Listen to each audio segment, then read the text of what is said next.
अस्तित्व एक संघर्ष भाग 2. केबिनमधून बाहेर आल्यावर मिस्टर जाधव आणि मिस्टर काळे दोघांनी प्रतीकला हात मिळवून त्यांचा निरोप घेतला आणि डॉक्टरांशी बोलून ते हॉस्पिटलमधून निघाले. तसा प्रतीक प्रेरणाच्या फॅमिलीकडे गेला. तेवढ्यात तिथे डॉक्टर आले. तेव्हा प्रतीकने डॉक्टरांना प्रेरणाला बघता येईल का असं विचारलं. तसे डॉक्टर म्हणाले, आत्ता तुम्हाला जाता येणार नाही, त्या काचेतून तुम्हाला बघता येईल असं म्हणून ते प्रेरणाच्या फॅमिलीला म्हणाले. पेशंटच्या फॅमिलीमध्ये फक्त एकच व्यक्ती इथे राहू शकतो, त्यामुळे कोणी राहणार आहे हे तुम्ही सिस्टरला सांगा. प्रेरणाच्या वडिलांच्या खांद्यावर हात ठेवून डॉक्टर पुन्हा म्हणाले, मला समजत आहे तुम्हाला किती त्रास होतोय ते. मीही एक मुलीचा बाप आहे असं म्हणून चालणार नाही. तुम्हाला या परिस्थितीमध्ये तुम्ही स्ट्रॉंग राहिलात तर तिला स्ट्रॉंग बनवता येईल, नाहीतर सगळंच अशक्य होऊन बसेल. तशी प्रेरणाची आई रडत रडत म्हणाली, नाही नाही डॉक्टर, असं नको व्हायला. आम्हाला आमची मुलगी पूर्वीसारखी हवी आहे. तसे डॉक्टर म्हणाले, मग मिस प्रेरणा शुद्धीवर आल्यावर कोणीही त्यांच्यासमोर असं वागणार नाही, असं रडणार नाही. आम्ही तिला नक्की ठीक करू, अगदी पूर्वीसारखं. ओके मिस्टर प्रधान, असे म्हणून त्यांनी प्रेरणाच्या वडिलांना थोपटलं आणि ते निघून गेले. तसा प्रतीक प्रेरणाच्या बाबांना आणि आईला म्हणाला, तुम्ही घरी जाऊन आराम करा, मी हवं तर थांबतो प्रेरणाबरोबर. तसे बाबा म्हणाले, नको नको, तुम्ही आलात हेच पुरेसं आहे आम्हाला. आणि ते प्रेरणाच्या आईला आणि भावाला उद्देशून म्हणाले, मी थांबतो इथे, तुम्ही दोघे घरी जावा आणि उद्या सकाळी या. मग तेवढ्यात नर्स काही फॉर्म भरण्यासाठी घेऊन आली. प्रेरणाच्या बाबांनी फॉर्म भरायला घेतला तसा प्रतीक प्रेरणाच्या ज्या रूममध्ये होती त्या दिशेने गेला. बाहेरच्या दरवाजाच्या काचेतून त्याने प्रेरणाला पाहिलं. प्रेरणाला असं कधी पाहावं लागेल असं मनात सुद्धा वाटलं नव्हतं. तिला असं ऑक्सिजनवर पाहून त्याच्या नकळत डोळ्यातून पाणी आलं. तेवढ्यात एक नर्स प्रेरणाच्या रूमच्या दिशेने आली आणि प्रतीकला बाहेर थांबायला सांगितलं. तसं तो पुन्हा प्रेरणाच्या फॅमिलीकडे आला. प्रेरणाची आई आणि भाऊ नुकतेच निघायच्या तयारीत होते. तसा प्रतीक त्यांना म्हणाला, तुम्ही घरी जायला निघालात का? तसं प्रेरणाचा भाऊ म्हणाला, हो, 8 नंतर कोणाला थांबता येत नाही. तसा प्रतीक म्हणाला, तुमची हरकत नसेल तर मी सोडतो तुम्हाला घरी. तसं प्रेरणाची आई म्हणाली, नको सर, आम्ही जातो. तसा प्रतीक म्हणाला, काकू सर नका म्हणू मला, प्रतीकच म्हणा, चालेल मला. चला मी सोडतो तुम्हाला, तुम्ही नाही म्हणालात तरी मी ऐकणार नाही. असं म्हणून प्रतीकने त्यांनी आणलेली पिशवी घेतली आणि त्यांना म्हणाला, तुम्ही माझं नाव ज्या कारच्या मागे लिहिलं आहे तिथे जाऊन थांबा, मी लगेच येतो. तसं प्रेरणाची आई आणि भाऊ हॉस्पिटलमधून कारच्या दिशेने जायला निघाले. तसा प्रतीक प्रेरणाच्या बाबांना जाऊन म्हणाला, काका, काहीही मदत हवी असेल तर मला निसंकोचपणे कॉल करा, हा माझा नंबर आहे. असं म्हणून त्याने स्वतःचं व्हिजिटिंग कार्ड त्यांना दिलं. आणि काका काळजी घ्या, प्रेरणा नक्की येईल शुद्धीवर, मी येतो उद्या सकाळी. तसं प्रेरणाच्या वडिलांनी त्यांचा हातात हात घेऊन त्यांनी भरल्या डोळ्यांनी आभार मानले. प्रतीक कारच्या दिशेने निघाला. प्रेरणाची आई आणि भाऊ विवेक प्रतीकची वाट पाहत कारकडेच थांबले होते. तसे प्रतीकने लगेच चावीने कारचा दरवाजा उघडून त्यांना बसायला सांगितलं. ते दोघेही बसत असताना प्रतीकने त्यांना घरचा पत्ता विचारला. तसा विवेकने त्याला पत्ता सांगितला. तसा प्रतीक म्हणाला, तुला चालणार असेल तर तू माझ्याबरोबर पुढे बसशील का? म्हणजे कुठे? टर्न करायचं असेल तर? कार तर मग मी करेन. तसं विवेक मानाने हो म्हणाला आणि तो प्रतीक बरोबर पुढे येऊन बसला. तशी प्रतीकने कार सुरू केली. अधूनमधून विवेक त्याला रस्ता सांगू लागला. थोड्याच वेळात आलो आपण, असं विवेक प्रतीकला म्हणाला. त्याने मागे वळून पाहिलं तर दिवसभर हॉस्पिटलमध्ये थांबून थकल्यामुळे आईचा डोळा लागला होता. त्याने आईला हात लावून उठवलं.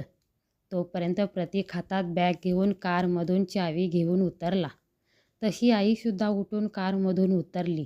सॉरी हां, मला कळलंच नाही की कधी माझा डोळा लागला ते. तसा प्रतीक म्हणाला, काकू सॉरी कशाला म्हणतात? ओके, मी निघू आता. असं म्हणून त्याने हातातली बॅग ते विवेककडे दिली. तशी प्रेरणाची आई म्हणाली, आमच्याबरोबर तुम्ही घरी नाही का येत? थोडं काहीतरी खाऊन निघा, आमच्यामुळे तुमची आज धावपळ झाली. तसा प्रतीक म्हणाला, काकू धावपळ कसली? फ्रेंड्ससाठी धावपळ काही नसते. मी माझ्या टीम मेंबरला नेहमी फ्रेंड्स मानत आलो आहे आणि प्रेरणा माझ्या टीमचा एक मेंबर आहे आणि मी येईन पुन्हा कधीतरी, पण आज शक्य नाही होणार आणि काही काळजी करू नका, सगळं ठीक होईल, असं म्हणून त्याने विवेकच्या खांद्यावर हात ठेवून सांगितलं. आईबाबांची काळजी घे आणि स्वतःची सुद्धा. तसं विवेकने मानेने हो म्हटले. चला निघतो मी, असं दोघांना म्हणून तो कारमध्ये बसला आणि त्यांना हात दाखवून कार सुरू करून घरी निघाला. हायवेला सिग्नल लागला असताना त्याने घरी कॉल करण्यासाठी म्हणून मोबाईल खिशातून काढला. 8 मिस कॉल दाखवले. नक्कीच मम्मी नाही तर पप्पा असणार. तसं त्याला काहीतरी आठवलं आणि त्याने सिग्नल बघितला. आता सुटलंच हा, असं मनाने म्हणून त्याने ब्लूटूथ लावून राजवीला फोन केला. 2दा रिंग झाल्यावर राजवीने कॉल रिसीव्ह केला. काय राजे, आहात कुठे? आज कोणीतरी शब्द दिला होता भेटायचा आणि त्याप्रमाणे मी 1 तासापूर्वी तुमच्या घरीसुद्धा आलो आहे. काय आहेस कुठे तू? इथे काकू काका आणि मी सगळे तुला कॉल करून थकलो. तसा प्रतीक म्हणाला, सॉरी मी विसरलो होतो. मी येतोच आहे, ऑन द वे आहे, येतोच 10 मिनिटात. मग बोलूया आपण सविस्तर, असं म्हणून प्रतीकने कॉल ठेवला. म्हटल्यावर प्रतीकची कार आली. प्रतीकने कार पार्क केली आणि घरी आला. प्रतीकने दरवाजाची बेल वाजवली तसा राजीवने दार उघडलं. या राजे या. प्रतीक कसा बसा हसला. त्याचं खोटं हास्य राजीवच्या नजरेत सुटलं नाही. तसा राजीव विषय बदलून म्हणाला, तू फ्रेश होऊन ये, मग आपण जेवूया. काका काकू थांबलेच होते जेवायचे, पण मी म्हणालो त्यांना तुम्ही जेवून घ्या, मी आणि प्रतीक एकत्र जेवू. तसा प्रतीक राजीवला थँक्स म्हणून बॅग टेबलवर ठेवून फ्रेश व्हायला गेला. तोपर्यंत प्रतीकची आई रूममधून आली आणि राजीवला हसून म्हणाली, आला का तुझा जिगरी दोस्त? तसा राजीवसुद्धा हसून म्हणाला, हो हो आला, तो फ्रेश व्हायला गेला आहे. तशी आई म्हणाली, मी जेवण गरम करून टेबलवर ठेवते मग. तेवढ्यात राजीव फ्रेश होऊन आला आणि आईला म्हणाला, आई नको राहू दे, मी करतो गरम, तू झोप जाऊन. बाबा झोपलेत का? आणि मेडिसिन घेतल्या ना आजीने? तशी आई राजीवकडे बोट करून म्हणाली, हा आहे ना माझा दुसरा प्रतीक, त्यानेच तुझी आज ड्युटी केली आजीला मेडिसिन द्यायची आणि आम्हाला पण जेवून घ्या असं सांगितलं. तसा प्रतीक म्हणाला, ठीक आहे, झोप तू पण जाऊन, मी आणि राजीव जेवण करून झोपतो आरामात. तशी आई म्हणाली, हां ठीक आहे, पण जास्त वेळ गप्पा मारत बसू नका, दोघांना उद्या ऑफिसमध्ये जायचं आहे, लक्षात असू द्या. तसा प्रतीक म्हणाला, हो हो आई, झोप तू आता. तशी आई रूममध्ये झोपायला गेली. तसं प्रतीक आणि राजीव दोघांनी जेवण गरम करून डायनिंग टेबलवर बसले. खरं तर प्रतीकची बिलकुल जेवायची इच्छा नव्हती, पण राजीव त्याच्यासाठी थांबला असल्यामुळे त्याने त्याच्याबरोबर जेवायला घेतलं होतं. राजीव त्याला इकडेच तिकडे प्रश्न विचारत होता, पण प्रतीक त्यावर हो किंवा नाही यातच उत्तर देत होता. दोघांचं जेवण झालं. तसा इतका वेळ प्रतीकला निहाळत असलेल्या राजीवने प्रतीकला विचारलं, प्रतीक एक विचारू का तुला? तसा प्रतीक म्हणाला, हा विचार ना, आणि तू कधीपासून इतकी फॉर्मॅलिटी करू लागलास? तसा राजीव म्हणाला, पण आज मला ही फॉर्मॅलिटी करावी अशी वाटते आहे, कारण मला तुझ्याकडून खरं उत्तर अपेक्षित आहे. तसा तू खोटं बोलण्याचा प्रयत्नही करू शकतो, पण हे या वकिलाच्या डोळ्यासमोर सुटणार नाही, हे लक्षात असू दे. तर मला तुला काही प्रश्न विचारायचे आहेत आणि त्याची उत्तरं मला अगदी खरी हवी आहेत. जमेल तुला? तसं प्रतीकने मानेनेच होकार दिला.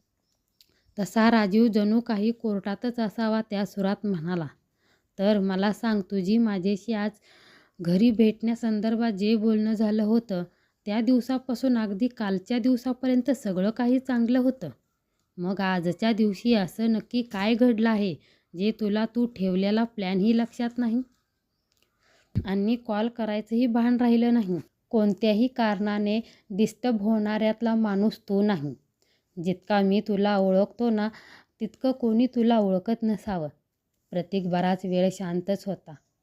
त्याचं त्याच्या मनाशी सांगावं की न सांगावं याचा खेळ चालला होता आणि राजीव त्याच्या सांगण्याची वाट पाहत होता. प्रतीकच्या मनातले सांगू की नको हे विचार थांबले आणि त्याने राजीवला सांगायचं ठरवलं. प्रतीक म्हणाला, तुला माझ्या ऑफिसमधली प्रेरणा आठवते का? तसा राजू आठवून म्हणाला, तुझ्या टीममध्ये आहे तीच का? जिच्या एका स्माईलमुळे तुझा पूर्ण दिवस छान जातो, ती काय? राजू प्रतीकला हाताच्या कोपऱ्याने पोटाला मारून विचारू लागला. मग तिचं काय? तिने आज स्माईल नाही दिली का? त्यामुळे तुझा मूड ऑफ आहे का? राजू प्रतीकला प्रेरणाच्या नावाने चिडवत होता. तुला माहीत तरी आहे का काय झालं आहे ते? प्रतीक भडकावून म्हणाला. तसा राजू थोडा सिरियस होऊन म्हणाला, सॉरी, सांग तू नक्की काय झालं? तसा प्रतीकने सकाळपासून संध्याकाळपर्यंत सगळा प्रसंग त्याला सांगितला. मी कुठेतरी यासाठी जबाबदार आहे रे, प्रतीक असं म्हणून रडू लागला. ना मी तिला फाईल रेडी करायला सांगितली असती, ना ती थांबली असती, आणि ना हे असं काही घडलं असतं. तसं राजीव त्याच्या पाठीवर हात थोपटत म्हणाला, स्वतःला दोष देऊ नकोस. तुला तरी माहीत होतं का ती ऑफिसमध्ये थांबेल हे? आणि तिच्या बाबतीत जे घडलं ते व्हायला नको होतं. मी तिला फार ओळखत नाही, पण एकदा तुझ्या ऑफिसमध्ये मी आलो होतो तेव्हाच तिचं आणि माझं बोलणं झालं होतं. खूप प्रामाणिक आणि मनमिळाऊ वाटली ती. आत्ता कशी आहे ती? डॉक्टर काय म्हणाले? तसा प्रतीक म्हणाला, तिच्या शुद्धीवर येण्यावर सगळं अवलंबून आहे.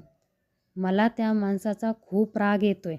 समोर आले ना तर मी त्यांचा जीव घेतल्याशिवाय राहणार नाही. मला सजा झाली तर चालेल. का तिच्या बाबतीत असं घडलं रे? प्रतीक एकदम हताश होऊन बोलत होता. येईल ना रे ती शुद्धीवर, असं म्हणून त्याने राजीवचा हात हातात घेतला. राजीव प्रतीकबरोबर बोलत असताना प्रतीकला निहाळतही होता. आत्तापर्यंत प्रतीकच्या बोलण्यातून वागण्यातून त्याच्याही गोष्ट लक्षात आली होती की प्रतीकचं प्रेरणावर प्रेम आहे, आणि हे प्रतीकला स्वतःलाही अजून नीट समजलेलं नाही की त्याला प्रेरणाबद्दल जे वाटतं आहे ती मैत्री नसून प्रेम आहे हे. राजीवने प्रतीकच्या हातावर हात ठेवून सांगितलं, होईल का ठीक? तसा प्रतीक राजीवला म्हणाला, राजीव, मी तुझ्याजवळ काही मदत मागितली तर तू करशील का मदत? त्यावर राजीव म्हणाला, अरे हे काय विचारणं झालं? तू फक्त सांग काय मदत हवी आहे ते. तसा प्रतीक म्हणाला, माझ्यासाठी तू प्रेरणाची केस लढशील का? कारण मला वाटतं तुझ्याशिवाय तिला न्याय कोणीही मिळवून नाही देऊ शकणार. तुझी जी काही फी होईल ती मी देईन तुला, पण ही केस तूच लढावी असं मला वाटतं. तसा राजीव म्हणाला, अरे मित्र आहोत आपण, आणि मी मित्राकडून पैसे घेऊ? शक्य नाही रे. आणि राहिला केसचा प्रश्न, तर ही केस मी लढेनही आणि जिंकेनही. फक्त आपल्याला प्रेरणाचीही साक्ष लागेल, कारण समोरच्या वकिलाला प्रेरणाची साक्ष नसेल तर ही केस फिरवताही येऊ शकते. म्हणजे तशी शक्यता आहे फक्त. मी उद्याच जाईन आणि त्या पोलिसांना भेटेन आणि काही अजून उपयोगी माहिती मिळेल का पाहीन. उद्या तू प्रेरणाला हॉस्पिटलमध्ये बघायला जाणार आहे ना, तर मी सुद्धा येतो तुझ्याबरोबर. तसं प्रतीक म्हणाला, हो चालेल, ठीक आहे. ही केस आपण कोर्टात न घेता जजच्या केबिनमध्ये चालवू शकतो का? कारण मला यातून जो प्रेरणा आणि तिच्या फॅमिलीला त्रास होणार आहे तो होऊ द्यायचा नाही.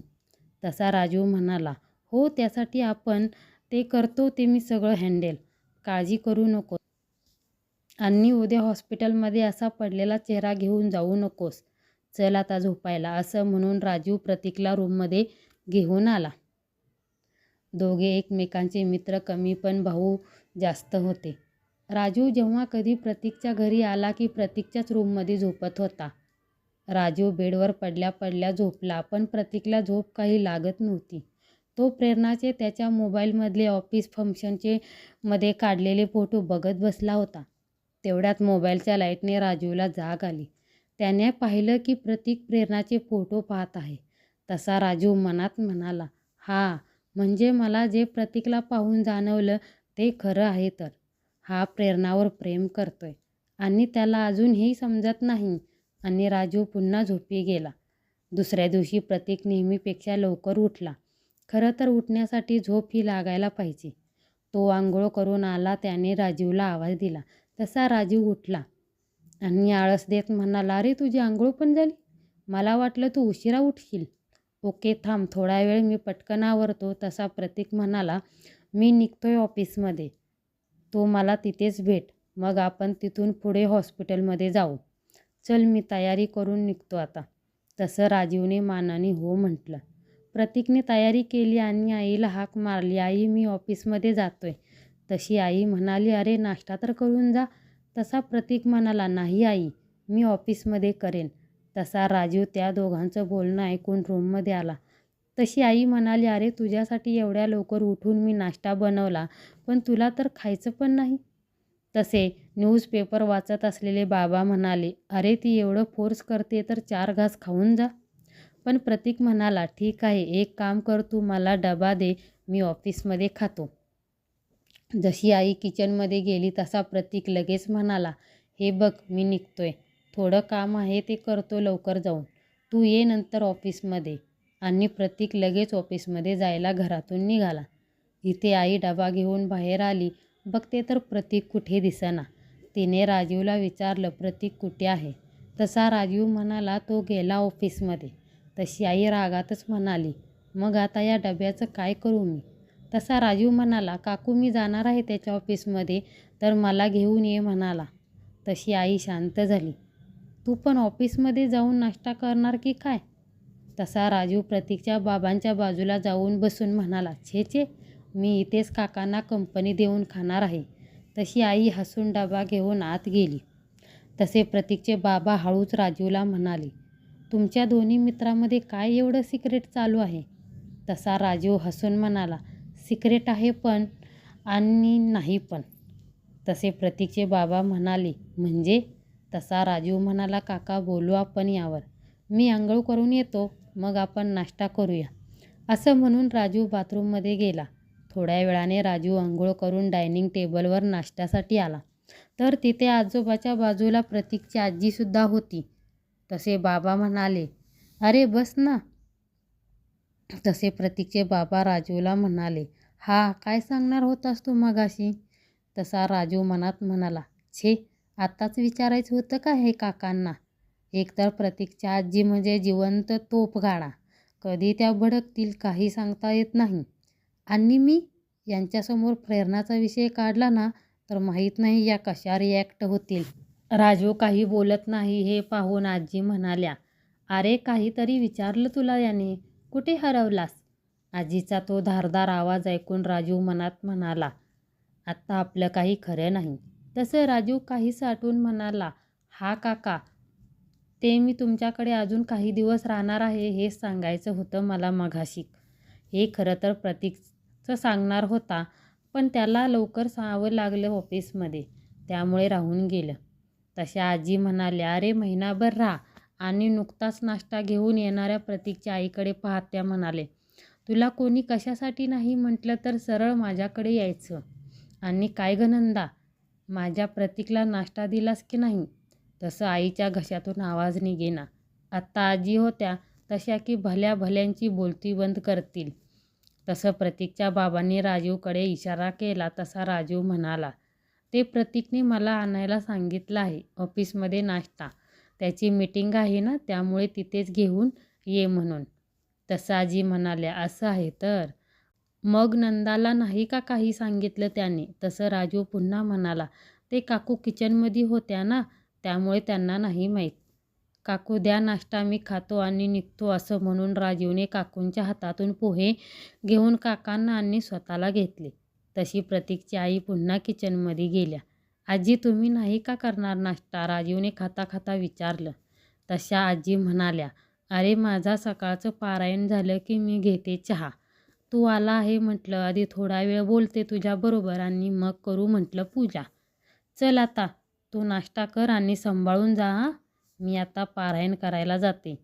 देवघराच्या दिशेने जाता जाता आजीने पुन्हा एकदा प्रतीकच्या आईला नाश्त्याच्या डब्याची आठवण करून दिली.